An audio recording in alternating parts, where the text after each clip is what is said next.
ಮಂತ್ರಾಲಯದ ಹಳೆ ಹೆಸರು ಮಾಂಚಾಲಯ, ಇವಾಗ ಮಂತ್ರಾಲಯ ಅಂತಾಗಿದೆ. ಪೂಜ್ಯಾಯ ರಾಘವೇಂದ್ರಾಯ ಸತ್ಯ ಧರ್ಮರಥಾಯ ಚ ಭಜತಾಂ ಕಲ್ಪವೃಕ್ಷಾಯ ಮಂತ್ರ ಕೇಳಿದಿರಲ್ವಾ? ಆ ಮಂತ್ರ ಬರೆದಿದ್ದು ಮಹಾನುಭಾವರೇ ಅಪ್ಪಣ್ಣಾಚಾರ್ಯವರು. ಅವರ ಹುಟ್ಟಿದಂತಹ ಕ್ಷೇತ್ರ ಇದು. ಅಪ್ಪಣ್ಣಾಚಾರ್ಯವರು ಯಾರು ಅಂದ್ರೆ ರಾಘವೇಂದ್ರ ಸ್ವಾಮಿಗಳವರ ಶಿಷ್ಯರು.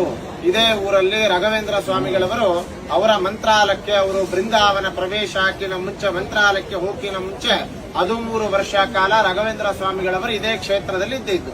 ಅವರ ಅಪ್ಪಣ್ಣಾಚಾರ್ಯವರ ಒಟ್ಟಿಗೆ ಅವರು ಇಲ್ಲಿ ಇರೋ ಕಾಲದಲ್ಲಿ ನಿಮಗೆ ಎದುರುಗಡೆ ಬೃಂದಾವನ ಕಾಣಿಸಿದ ಎಲ್ಲರಿಗೂ ಇದೇ ಸ್ಥಳದಲ್ಲಿ ಸಾಕ್ಷಾತ್ ಶ್ರೀ ರಾಘವೇಂದ್ರ ಸ್ವಾಮಿಗಳವರ ಒಂದಲ್ಲ ಎರಡಲ್ಲ 13 ವರ್ಷ ಕಾಲ ಅಂದ್ರೆ 13 ಇಯರ್ಸ್ ರಾಯರು ಇಲ್ಲಿ ಜಪ ತಪ ಅನುಷ್ಠಾನ ಹೋಮ ಮತ್ತೆ ಹವನಗಳ ಮಾಡಿದಂತಹ ಸ್ಥಳ ಇದು. ರಾಘವೇಂದ್ರ ಸ್ವಾಮಿಗಳವರು ಜಪ ಮಾಡ್ತಿರುವಂತಹ, ತಪಸ್ಸು ಮಾಡ್ತಿರುವಂತಹ ಕಟ್ಟೆ ಇದು.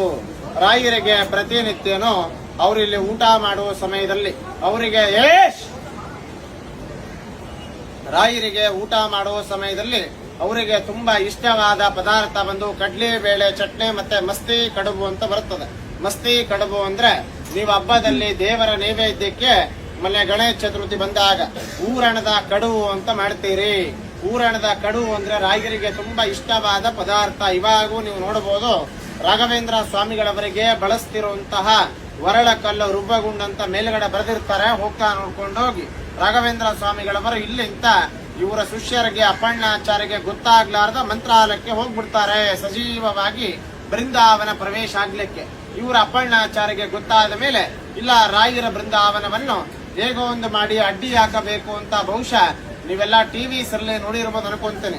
ಅವರಿಗೆ ವಿಚಾಲಿಂತ ಮಂತ್ರಾಲಯಕ್ಕೆ ಹೋಗ್ಬೇಕಾದ್ರೆ ಅವರಿಗೆ ತುಂಗಾಭದ್ರಾ ನದಿನೇ ಮಂತ್ರಾಲಯ ತನಕ ದಾರಿ ಕೊಟ್ಟು ಕರ್ಕೊಂಡು ಹೋಗಿದಂತಹ ನದಿ. ಆ ನದಿ ಇದೇ ತುಂಗಾಭದ್ರಾ ನದಿ. ಇಲ್ಲಿಂದ ಅವರು ಮಂತ್ರಾಲಯಕ್ಕೆ ಹೋಗಷ್ಟಿಗೆ ಶ್ರೀ ರಾಘವೇಂದ್ರ ಸ್ವಾಮಿಗಳವರ ಬೃಂದಾವನ ಅಷ್ಟೊತ್ತಿಗೆ ಕಂಪ್ಲೀಟ್ ಆಗಿ ಮುಗಿದೋಗಿರ್ತದೆ ಮಂತ್ರಾಲಯದಲ್ಲಿ. ಆ ಬೃಂದಾವನ ನೋಡಿದ ತಕ್ಷಣ ಇವರ ಶಿಷ್ಯರಿಗೆ ಅಪ್ಪಣ್ಣಾಚಾರ್ಯ ಅವರಿಗೆ ತಡ್ಕೊಳ್ಳಾರ್ದ ಇವರ ಜೋರು ಅಳಕೊಂತ ಕಿರ್ಚ್ಕೊಂತ ಬಾಯಲ್ಲಿ ಹೇಳೋ ಮಂತ್ರ ನಿಲ್ಲಿಸಿ ಮಂತ್ರಾಲಯದಲ್ಲಿ ಬೃಂದಾವನ ಇದೆ ಅಲ್ವಾ, ಆ ಬೃಂದಾವನ ಮುಂದ್ಗಡೆನೆ ಇವರು ದುಃಖದಲ್ಲಿ ಮೂರ್ಛದಿಂದ ತಲೆ ತಿರುಗಿ ಕೆಳಗಡೆ ಬಿದ್ದು ಬಿಡ್ತಾರೆ. ಇವರ ಬಿದ್ದ ತಕ್ಷಣ ಬೃಂದಾವನ ಒಳಗಿಂತಲೇ ಒಂದು ಧ್ವನಿ ಬರ್ತದೆ, ಸಾಕ್ಷಿ ಅಯಾಸ್ತೋತ್ರೈಹಿ ಅಂತ ಹೇಳಿ. ಬೃಂದಾವನ ಒಳಗಿಂದ ರಾಘವೇಂದ್ರ ಸ್ವಾಮಿಗಳವರು ಹೇಳ್ತಾರೆ ಅವರ ಶಿಷ್ಯರಿಗೆ, ಅಪ್ಪಣ್ಣ ನೀನು ಈ ವಯಸ್ಸಲ್ಲಿ ನನ್ನಕ್ಕೋಸ್ಕರವಾಗಿ ಅಷ್ಟು ದೂರ ಇಂತ ಮಂತ್ರಾಲಯಕ್ಕೆ ಪ್ರತಿನಿತ್ಯ ಬರಬೇಡ. ನಾನು ನಿನ್ನ ಜೊತೆಗೆ ನಿಮ್ಮ ಊರಲ್ಲಿ ಬಿಚ್ಚಾಲಿಯಲ್ಲಿರಬೇಕಾದ್ರೆ ಅರ್ಲಿ ವೃಕ್ಷದ ಕೆಳಗಡೆ ನಾನು ಜಪ ಮಾಡ್ತಿರುವಂತಹ ಕಟ್ಟೆ ಇದೆ.